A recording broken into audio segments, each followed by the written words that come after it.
ক্ষমতার লোভে কেটে গেছে সম্পর্কের সুর, এমন একটি বাক্য কিসের ইঙ্গিত দেয়? মিস্ট্রি ড্রামা সিরিজটিতে একটি বাড়িকে ঘিরে রহস্য যেন বেড়েই চলেছে। ক্ষমতার লোভ, ঈর্ষা কিভাবে মানুষের বিশ্বাস, ভালোবাসা ও মানসিক সম্পর্কগুলোকে দুমড়ে মুচড়ে দেয় তার একটি রিফ্লেকশন পাওয়া যাবে আজকের সিরিজটিতে। বেরিয়ে আসবে রক্তের সম্পর্কের ভিতর থেকে অন্য এক সম্পর্ক। বাবার মৃত্যুর পর একটি বাড়িকে ঘিরে নানান রকম জটিলতায় জড়িয়ে পড়ে সেই বাড়ির উত্তরাধিকারীরা, এমনকি অপহরণের ঘটনাও ঘটে। শত্রুর অভাব নেই এই পরিবারে।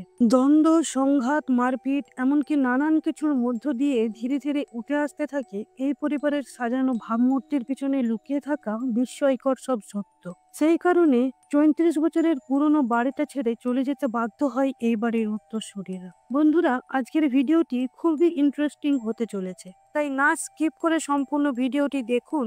আর ভালো লাগলে লাইক করুন, শেয়ার করুন, আর আমার চ্যানেলটিকে সাবস্ক্রাইব করে বেল বাটনটি প্রেস করতে ভুলবেন না। ভিডিও কেমন লাগলো অবশ্যই কমেন্ট করে জানাবেন। আপনাদের মূল্যবান মতামত আমার ভীষণভাবে দরকার। কাহিনীর প্রারম্ভেই আমরা দেখতে পাই আয়নার হাট নামক একটি উপজেলার প্রভাবশালী ব্যক্তি রহমত তালুকদারের মৃত্যু হয়েছে। সারা গ্রামে মাইকিং করে তার মৃত্যু সংবাদ প্রচার করা হচ্ছে। রহমত তালুকদার বংশ পরম্পরায় বিশাল প্রতিপত্তির উত্তরাধিকারী। তার বাবা রহুল তালুকদার ছিলেন এই জেলার চেয়ারম্যান। গত রাতে হঠাৎ করে হার্ট অ্যাটাকে মারা যান রহমত তালুকদার। একটি খোলা মাঠে তার জন্য নামাজের আয়োজন করা হয়। সেখানে উপস্থিত ছিলেন রহমত তালুকদারের বড় ছেলে আশফাক তালুকদার রাশেদ আর মেজ ছেলে রানা তালুকদার। আশফাক তালুকদার সকলকে উদ্দেশ্য করে বলল, আমার বাবা সকলের জন্য অনেক কিছু করেছেন, কিন্তু তাও যদি আমার বাবা কাউকে কোনো রকম দুঃখ দিয়ে থাকেন তাহলে আপনারা আজ তাকে নিজের মন থেকে ক্ষমা করে দেবেন।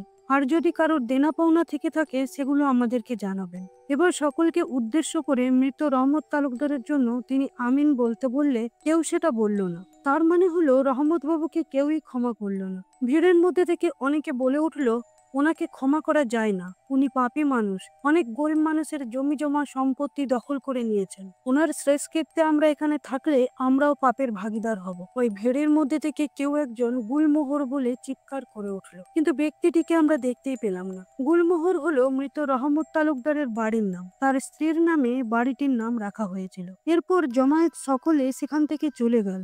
অগত্যার রহমত তালুকদারের শেষকৃত্য শুধুমাত্র তার ছেলেরাই সম্পূর্ণ করলো। এবার চলুন যাই সেই বাড়িতে যার নাম গুলমোহর। এখানে বাড়ির মালকিন মানে রহমত তালুকদারের স্ত্রী মন খারাপ করে বসে রয়েছেন।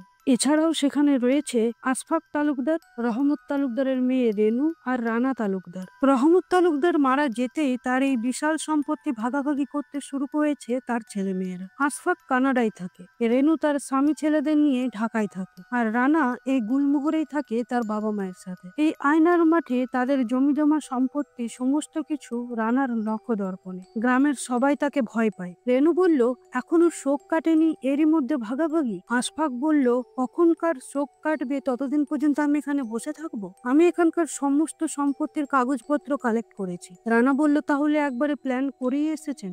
এখন আমি সম্পত্তি ভাগাভাগিতে নেই, আমার ফোকাস এখন ইলেকশন। আর 2 মাস দাঁড়ান, তারপর আমি আপনাদের সমস্ত সম্পত্তি বুঝিয়ে দেব। আর সম্পত্তি নিয়ে আপনারা কি করবেন? আপনারা তো এখানে থাকবেন না। আশফাক বলল, আমার ভাগের সম্পত্তি আমি বিক্রি করে দেব, আমার টাকা লাগবে। রানা বলল, আগে বাবার দেনা শোধ করি, তারপর ওসব ভাগাভাগি হবে না হয়। সেই সময় সেখানে বসে থাকা তাদের মা বললেন, দেনা আর দেনা কে পাবে? কে কি পাবে সব বুঝিয়ে দাও। আর তোমরা নিজেরা ভাগাভাগি করলে তো হবে না, তোমাদের আরেকজন শরিক রয়েছে, তোমাদের ভাই রবি, সেও এই সম্পত্তির সমান উত্তরাধিকারী। আশফাক বলল, সে আসছে। রবি কোনো একটা কারণে এই বাড়িতে থাকে না, আর কারোর সাথে কোনো সম্পর্কও রাখে না। এখন সেটা কি কারণে তা আমরা পরে জানতে পারবো। রবি এসে পৌঁছালো সেই বাড়িতে। তার মা উঠে গিয়ে তাকে বললেন, তোর বাবার জানাজায় কেন আসিসনি তুই? রবি হেসে বলল, কেন, জানাজায় লোক কম পড়েছিল? রেনু বলল, গোটা এলাকায় হাজার হাজার মানুষ এসেছিল জানাজায়। রবি বলল, তাই? জানাজা পড়েছিল শেষ পর্যন্ত? বাবার জানাজায় কেউ ছিল না শেষ পর্যন্ত। রবির মা সেটা জানতেন না, তাই অবাক হলেন রবির কথা শুনে, আর দুঃখ পেয়ে মন খারাপ করে উনি সেখান থেকে চলে গেলেন। রানা আশফাককে বলল, আমার কথাটা একটু বোঝার চেষ্টা করুন, ইলেকশনের মাত্র 2 মাস বাকি আছে, যে কোনো সময় নমিনেশন জমা দেবার ডেট পড়ে যাবে। পুরো এলাকার মানুষ তো এই বাড়ির দিকেই তাকিয়ে কি আছে, সুযোগ খুঁজছে সবাই। ভাগ বাটোয়ারা করতে গেলেও একটা খরচ আছে। এই সময় আমাদের এমন কিছুই করা যাবে না যাতে আমাদের পাবলিক ইমেজে আঘাত আসে। এখন আমাদের সবার ইউনাইটেড থাকাটা জরুরি। আশফাক বলল, ঠিক আছে, সম্পত্তি ভাগাভাগির দরকার নেই, তাহলে এই বাড়িটা বিক্রি করে আমার অংশের টাকা নিয়ে আমি চলে যাই। এই বাড়ি 3 ভাগে ভাগ হবে, 1 ভাগ আমার, 1 ভাগ রবির, বাকি 1 ভাগ রানা আর রেনুর মধ্যে সমান ভাগ হবে। রবি বলল, আমার কিছু লাগবে না, আমি এখানে এসেছি রহমত তালুকদারের পাপের ভাগ কিভাবে হচ্ছে সেটা দেখার জন্য। রানার স্ত্রী শান্তা সেখানে এসে বলল, বাড়ি বিক্রি হলে আমরা থাকবো কোথায়? আশফাক রানাকে বলল, বাড়িটা তো আমরা বিক্রি করবই, তুই বাড়িটা কিনে নে, তারপর আমাদের ভাগ বুঝিয়ে দে, তাহলে বাড়িটাও হাতছাড়া হবে না। রানা বলল, তোমরা কত দাম রেখেছো এই বাড়িটার? আশফাক বলল, আমি একজন বায়ারের সাথে কথা বলেছি, সে 20,17,00,000 টাকা দাম দেবে বলেছে এই বাড়িটার জন্য। রানা বলল, কি, আপনার কি মাথা খারাপ হয়ে গেছে? এই এলাকায় জমির দাম সম্পর্কে আপনার কোনো আইডিয়া আছে? কে দেবে 20 কোটি টাকা এই বাড়ির জন্য? রবি বলল, আপনারা সাম্রাজ্য নেন, আমাকে সম্রাটকে দিয়ে দেন, সম্রাট এই বাড়ির ঘোড়াটার নাম। এবার রবি সম্রাটের কাছে এল, দেখেই বোঝা যাচ্ছে সম্রাট ওরই পোষ্য। রবি ওকে নিয়ে চলে গেল। রবি সোজা গেল ওর বন্ধু তুষারের বাড়ি। এই ঘোড়ার আসল মালিকই হলো তুষার, কিন্তু সে এখন বেঁচে নেই। তার মৃত্যু শোকে তুষারের মা পাগল হয়ে গিয়েছেন। ওদিকে বাড়ি ছেড়ে চলে যাচ্ছেন গুলমোহর বেগম। তিনি তার খাস চাকর জাফরকে সঙ্গে নিয়ে তার পুরনো বাড়িতে গিয়ে থাকবেন। এখানে তার আর ভালো লাগছে না। রানা অনেক বোঝালো, যেতে বারণ করলো, কিন্তু তাও তিনি শুনলেন না। তিনি বললেন, তোদের বাবা চলে গেছেন আজ 40 দিনও হয়নি, কোথায় তোরা একটু দোয়া করবি, তা না তোরা আছিস দর কষাকষি নিয়ে। তিনি চলে গেলেন। রাত্রে শান্তা রানাকে বলল, তুমি বাড়ি বিক্রি করতে রাজি হচ্ছ কি করি? রানা বলল, এই বাড়ি বিক্রি হওয়া অত সহজ নয়, ঝামেলা আছে, কেউ না জানলে আমি জানি। শান্তা বলল, রবি এই বাড়িতে এসেছিল কেন? আমার ঘোড়াটা নিতে? রানা বলল, হিসাব মতো ঘোড়াটা তোমারও নয়, তুষারের, ওটা এতদিন তোমার কাছে ছিল। শান্তা বলল, তুষার আমার বন্ধু ছিল। রানা বলল, তুষার রবিরও বন্ধু ছিল। শান্তা বলল, না, রবি তুষারের বন্ধু ছিল না, রবি তুষারের খুনি। এখানে আমরা জানতে পারি একসময় রবি, তুষার আর শান্তা খুবই ভালো বন্ধু ছিল, কিন্তু সবাই জানে যে রবি তুষারকে খুন করেছে। এই থেকে শান্তা রবিকে সহ্য করতে পারে না। পরদিন সকালে রানার ছেলে রুদ্র আর রেনুর যমজ ছেলে জ্যোতি আর জিতু চা বাগানে বেড়াতে গেছে। জ্যোতি আর জিতু যেহেতু এখানে থাকে না, তাই রুদ্র ওদের কোন কোন বাগানগুলো সেগুলো দেখিয়ে দিচ্ছিল। রুদ্র বলল, এবার বাড়ি চলো, আমার নামাজে দেরি হয়ে যাচ্ছে, আর আমি জানি তোমরা নামাজ পড়ো না, আম্মু আমাকে বলেছে তোমরা হিন্দু। জ্যোতি বলল, আর তুই কি মুসলমান? তোর তো মুসলমানই হয়নি এখনো, আয় তোর মুসলমানই করে দি। এই বলে জ্যোতি একটা ছুরি বার করে। সেটা দেখে রুদ্র ভয় পেয়ে সেখান থেকে দৌড়ে পালিয়ে যায়। জ্যোতি ওর সাথে একটু মজা করছিল মাত্র, কিন্তু ও যে এতটা ভয় পেয়ে যাবে ভাবতেই পারেনি। জ্যোতি আর জিতু রুদ্রের পিছন পিছন দৌড়ালো। রুদ্র দৌড়তে দৌড়তে হঠাৎ করে একটা গর্তের মধ্যে পড়ে যায়। জ্যোতি আর জিতু কিছুতেই রুদ্রকে আর খুঁজে পেল না। একসময় বাড়ি ফিরে ওরা ওদের মাকে সমস্ত ঘটনাটা বলল। রেনু তো শুনে ভীষণ ভয় পেয়ে যায়, কারণ রানা জানতে পারলে ওদের মেরেই ফেলবে। রেনু জ্যোতি আর জিতুকে শুয়ে পড়তে বলল। ওদিকে দুপুর হয়ে গেছে, রুদ্র আর বাড়ি ফেরে না। শান্তা খুবই চিন্তা করছে, কেননা সকাল থেকে ছেলেটা কিছুই খায়নি। মসজিদ থেকে রানা বাড়ি ফিরলে শান্তা বলল, রুদ্র কই? রানা বলল, রুদ্র তো আমার সাথে যায়নি। তাহলে ও গেল কোথায়? আমি তো ওকে রেডি করে জ্যোতি আর জিতুর সাথে মসজিদে পাঠিয়ে দিয়েছিলাম। রানা জ্যোতি আর জিতুর কাছে গিয়ে বলল, রুদ্র কই? ওরা মিথ্যাই বলল যে আমরা তো ওকে মসজিদে ছেড়ে এসেছিলাম। রেনুর মনে পড়লো বেশ কয়েক বছর আগের ঘটনা। রেনু জয়ন্ত নামে একজন হিন্দু ছেলেকে বিয়ে করে পালিয়ে গিয়েছিল। রেনুর মা বাবা কেউই সেই বিয়েটা মেনে নেননি। রেনুর যমজ সন্তান হয়। এরপর ওরা একটু বড় হবার পর রেনুর বাবা হঠাৎ করে বলেছিলেন যে ওরা রেনুর বিয়ে মেনে নিয়েছে। এই বলে তিনি রেনুকে বাড়িতে ডাকেন, আর রেনুকে না জানিয়ে জাফরকে দিয়ে রেনুর ছেলেদের মুসলমানি করিয়ে দেন। সেই যে বাড়ি থেকে চলে গিয়েছিল রেনু, এই ফিরছে ওর বাবার মৃত্যুর পর। ওদিকে সারা এলাকায় রানা তার লোক পাঠায় রুদ্রকে খুঁজতে, আর মাইকে রুদ্রর নিখোঁজ হওয়ার কথা গ্রামবাসীদের জানানো হয়। সেখান থেকেই রবি আর ওর মা রুদ্রর মিসিং হওয়ার খবরটা শুনতে পায়। পুকুরে জাল ফেলা হয়, কিন্তু রুদ্রকে পাওয়া যায় না। দেখতে দেখতে দিন গড়িয়ে রাত হয়ে যায়। শান্তার ঘরে রেনু এসে দেখে যে ও চুপচাপ একাই দাঁড়িয়ে আছে। রেনু বলল, ছোট্ট একটা এলাকা, এখানে সবাই সবাইকে চেনে, আর রুদ্রও তো সবাইকে চেনে, ও ঠিক ফিরে আসবে। রানার লোকেরা এসে তাকে জানালো যে কোথাও রুদ্রকে পাওয়া যায়নি। জাফর ভাই সেখানে খবর নিতে এলে রানা তাকে সেখান থেকে অপমান করে চলে যেতে বলল। জাফর ভাই গুলমোহরে এসে জ্যোতি আর জিতুকে ভয় দেখিয়ে জিজ্ঞেস করলো, তোরা রুদ্রের সাথে কি করেছিস? ভয়ে জ্যোতি আর জিতু চুপ করে রইল। এবার রেনু ওর মার কাছে গেল তাকে সবটা জানাতে। চা বাগানে জাফর গেল রুদ্রর খোঁজ করতে। রেনু বলল, ওরা ছোট ছেলে, না বুঝে ভুল করে ফেলেছে, তুমি ওদের ক্ষমা করে দাও। রানা জানতে পারলে ওদের শেষ করে দেবে। গুলমোহর বেগম বললেন, তুই জ্যোতি আর জিতুকে নিয়ে ঢাকায় চলে যা, আমি এদিকটা দেখছি। ওদিকে জ্যোতি আর জিতুর সাথে রবির দেখা হলে ওরা রবিকে জানালো ঘটনাটা। রবি বলল, তোদের দেখে বোঝাই যায় না যে তোরা এতটা বোকা। জিতু বলল, আর আমাদের সাথে যেটা করেছিল সেটা অন্যায় ছিল না, তার শাস্তি কে পাবে? রবি বলল, এখানে শুধু ক্রাইম হয়, শাস্তি হয় না। শান্তা দরজা দিয়ে ভিতরে বসে আছে। রানা বাড়িতে এলে ও কেঁদে বলল, যেখান থেকে পারো আমার ছেলেকে নিয়ে এসো, ও সকাল থেকে কিছু খায়নি। রানা ওকে সান্ত্বনা দিয়ে বলল, রুদ্র ঠিক চলে আসবে, চিন্তা করো না। জাফর চা বাগানে গেল একটা টর্চ নিয়ে রুদ্রকে খুঁজতে। এদিক ওদিক দেখতে দেখতে যেখানে রুদ্র পড়েছিল সেখানে জাফর তার চশমাটা পেল। পরদিন সকালে জ্যোতি আর জিতু ছাদে বসেছিল। ওদের বাড়িতে পায়রা পোষা হয়। জিতু দেখলো একটা পায়রার পায়ে কিছু একটা বাঁধা রয়েছে। জিতু পায়রাটা ধরে দেখলো একটা কাগজের চিরকুট। সেটা বের করে চিরকুটটা খুলে দেখলো তাতে লেখা রয়েছে, রুদ্রর উপর শনি রক্ষ, আরোগ্যে লাগবে 20,17,00,000। কাগজটা ওদের মাকে এনে দেখালো ওরা। রেনু বেশ চিন্তিত হয়ে বলল, তোরা কিছু করিসনি তো রুদ্রর সাথে? জিতু বলল, আমরা কিছুই করিনি, আমরা এই এক্ষুনি ছাদে পেলাম এটা। রেনু কাগজটা নিয়ে সোজা গেল আশফাকের কাছে। সেখান থেকে রানা জানতে পারলো। এবার আমরা বুঝতে পারলাম যে রুদ্রকে অপহরণ করা হয়েছে। রানা ছাদে গিয়ে পায়রার বাক্স খুঁজে সেই পায়রাটাকে বের করলো। দেখলো ওর পায়ে একটা ছোট্ট মাদুলির মতো কিছু বাঁধা রয়েছে। রানা বলল, শান্তাকে এই ব্যাপারে জানানোর কিছু নেই। রানা তার লোকদের বলল, এই পায়রার মালিককে খুঁজে বের কর। সৌরভ পায়রাটিকে সাথে নিয়ে গিয়ে হাটে বাজারে সব জায়গায় ওর মালিকের খোঁজ করলো। যাদের যাদের বাড়িতে পায়রা পোষা হয় তাদের প্রত্যেকের পায়রাকে চেক করলো, কিন্তু কোথাও এই জাতের পায়রার খোঁজ পাওয়া গেল না। বাড়ি ফিরে যাবার পথে সৌরভ দেখলো রাস্তায় একটা বাড়ির সামনে পায়রার পটি পড়ে রয়েছে। বাড়িটা জসিমউদ্দিন জমাদ্দারের। একটা লোককে ধরে ওরা রানার কাছে নিয়ে গেল। লোকটিকে প্রচন্ড মারধর করে রুদ্র কোথায় আছে জানতে চাইলে লোকটি বলল,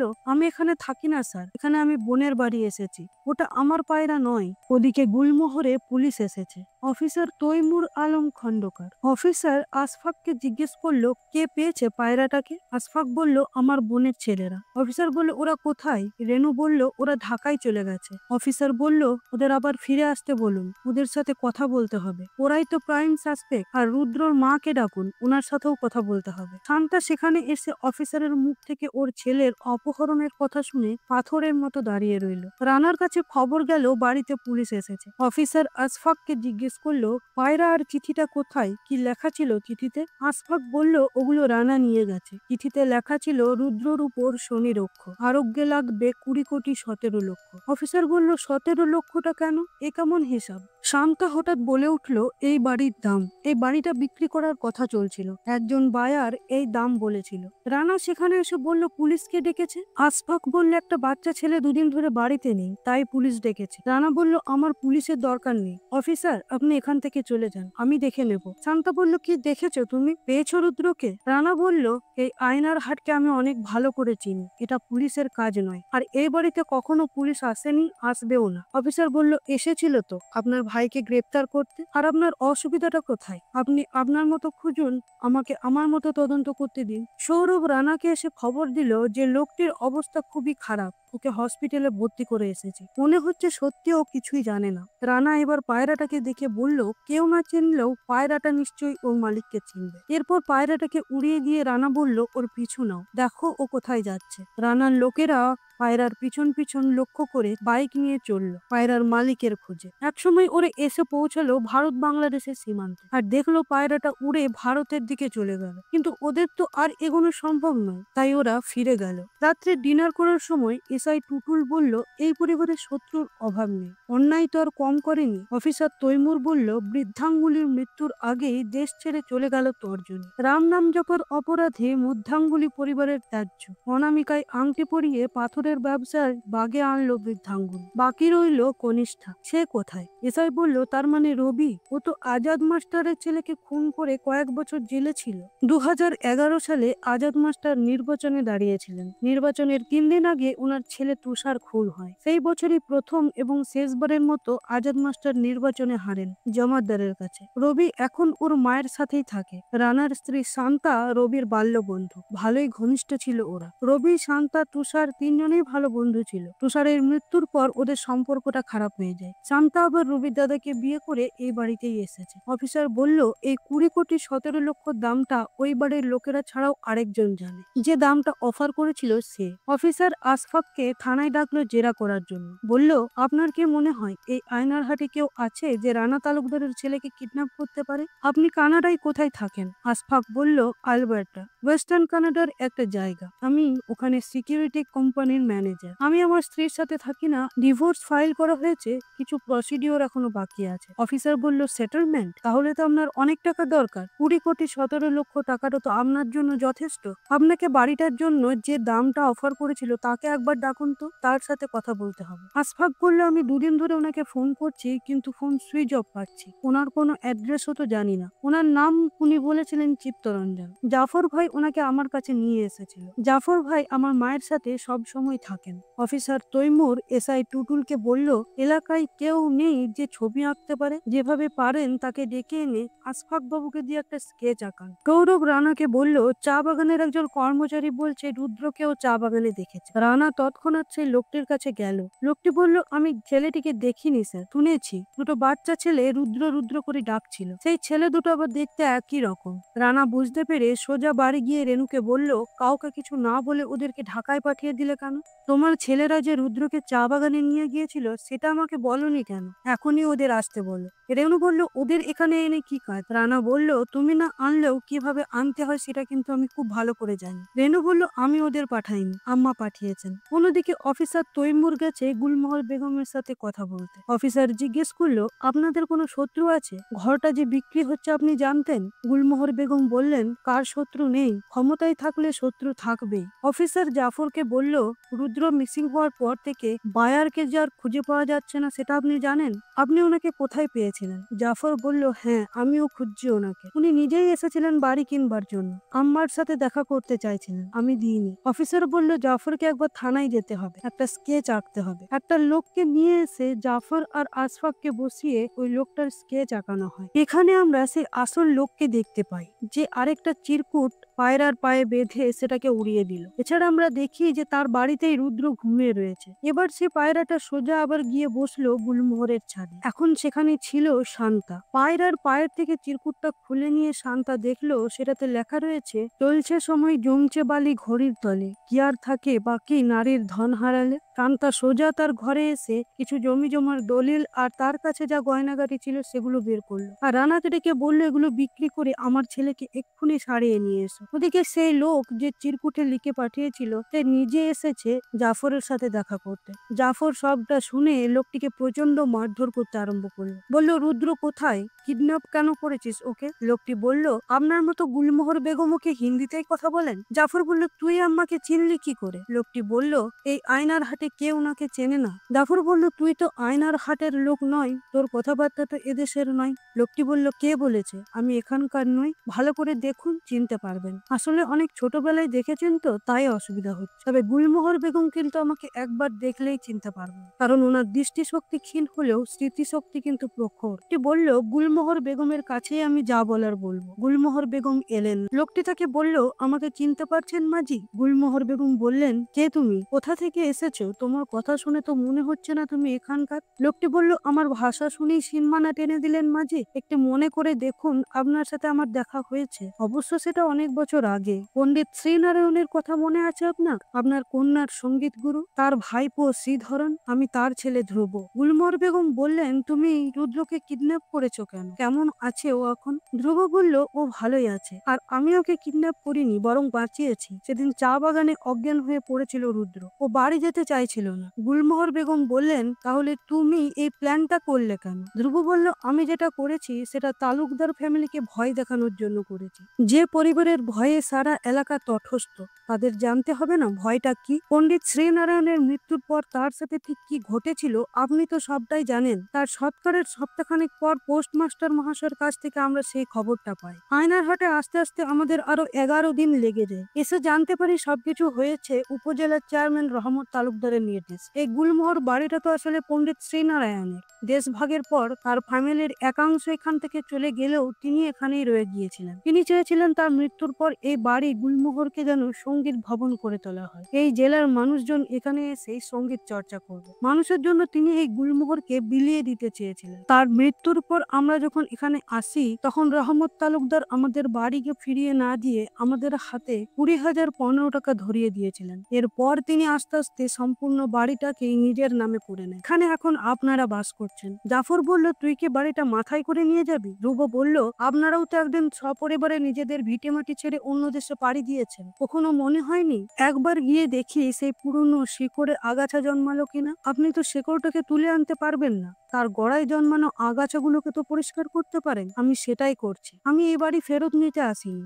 আইনত আমি সেটা পাবও না। কিন্তু এখন যারা এই বাড়িতে আছেন আইনত তারাও বাড়িটা পাবেন না। আমি এই বাড়ির সুর ফিরিয়ে দিতে চাই, যে সুর ঠাকুরদা মারা যাবার পর কেটে গিয়েছিল। ওদিকে রানা একাই বসে আছে দেখে রেনু সেখানে এলো। দেখলো রানার চোখে জল। রেনু বলল, চিন্তা করিস না, রুদ্র ঠিক ফিরে আসবে। রানা বলল, আসবে না, আমি জানি রুদ্র আর ফিরে আসবে না। এই সমস্তটা হচ্ছে আমার জন্য, আমার পাপের ফল। যে পাপ আমি করেছি তার শাস্তি আমি পাইনি, পেয়েছে অন্যজন। রেনু বলল, কি বলছিস তুই? রানা বলল, হ্যাঁ আমি ঠিকই বলছি। তুষারকে আমি খুন করেছিলাম, দোষ চাপিয়েছিলাম নাবালক রবির ওপর। ওকে জেল খাটতে হয়েছিল, এখন আমি তার শাস্তি পাচ্ছি। ওদের কথাবার্তা শান্তা সবটা শুনলো। ও এতদিন ভাবতো রবি তুষারকে মেরেছে। শান্তা সোজা সেখান থেকে রবির কাছে গিয়ে বলল, আমার রুদ্র কোথায় রবি? আমি জানি ও তোর কাছেই আছে। তুষারকে যে তুই খুন করিসনি সেটা আমি জানতাম না, আজ জানতে পারলাম। তুষারকে রানা মেরেছে। রানার শাস্তি তুই আমার ছেলেকে কেন দিচ্ছিস? আমার ছেলেকে ফিরিয়ে দে। শান্তা চলে যাবার পর রবির কাছে ওর মা এলেন। তিনিও জানতেন না এই সত্যটা। এই সবকিছু করেছে রহমত তালুকদার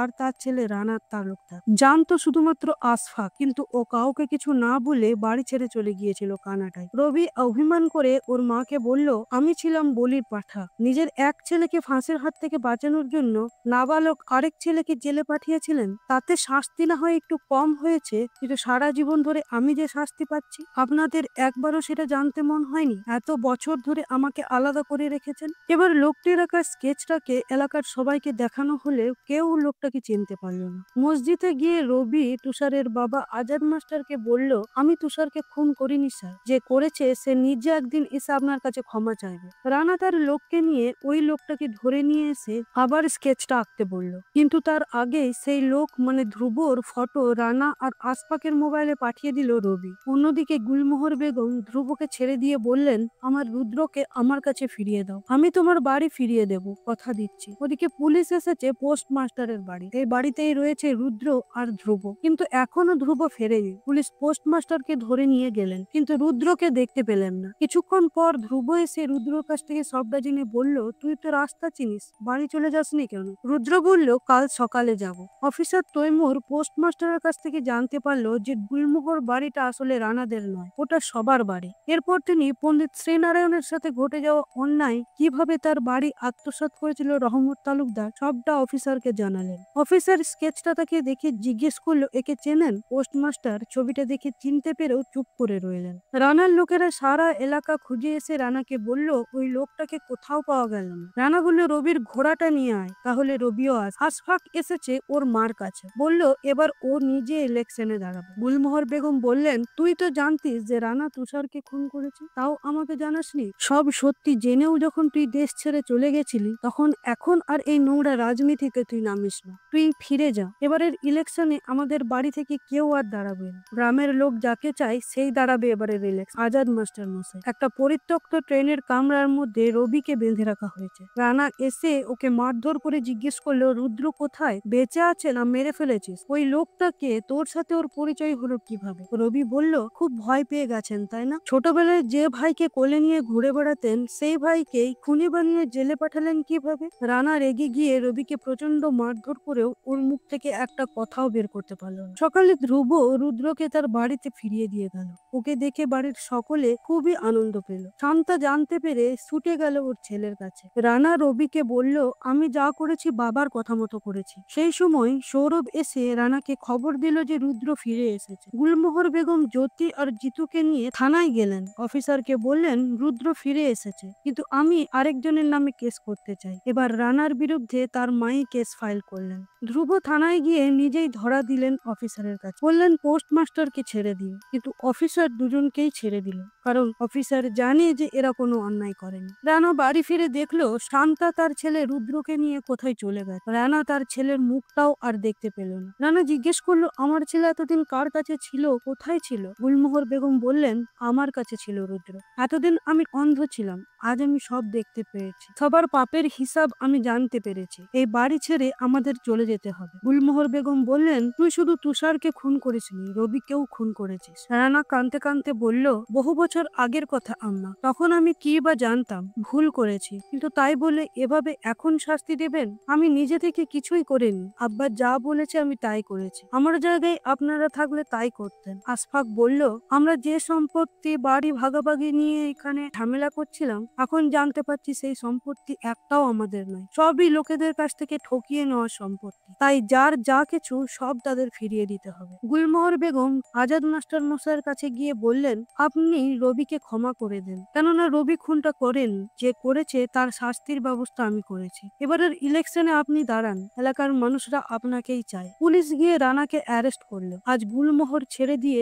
সবাই চলে গেল। ফাঁকা পড়ে রইল এই বিশাল গুলমোহর, আর রইল সেখানে রাখা পণ্ডিত শ্রীনারায়ণের দান পোড়াটা। নিজের বাড়িতে ফিরে এলো ধ্রুব। আজ তার চোখেও জল। আজ থেকে এই বাড়িটা হবে সঙ্গীত ভবন। এই বাড়ির সুর আবার ফিরে আসবে। তো বন্ধুরা, কাহিনীটিকে এখানেই শেষ করা হয়েছে। যদি আমার ভিডিও ভালো লেগে থাকে তবে অবশ্যই কমেন্ট করে জানাবেন। ভালো থাকবেন, সুস্থ থাকবেন। ধন্যবাদ।